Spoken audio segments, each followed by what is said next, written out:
We are chatting on videos recently about XRP and bank institutional custody still at risk for being confiscated. Thoughts? If in an LLC, is it safer? So, anybody domestically here in the US, we require that they set up an LLC. We did just roll out the ability to onboard international people in their personal name as an individual.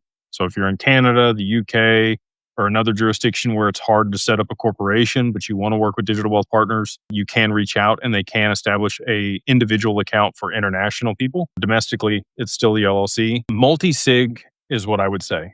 So you have to sign for your assets to be removed. If you don't sign, your assets aren't removed. So there's your answer. I mean, it's not, the government can't just come in and take your stuff. And that's the other benefit of, like you still get a lot of the same control and options and benefits from self-custody. It's an FBO account for the benefit of in your name. You own the assets through whatever corporation or as an individual if you're international.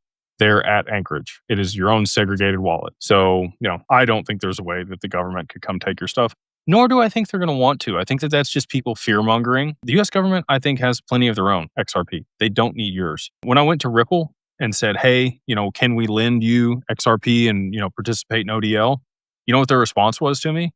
We have 4.8 billion XRP. Why do we need yours? That might change, but at the time, a couple years ago, that was their answer. I think the government feels the same way. They don't need our crypto.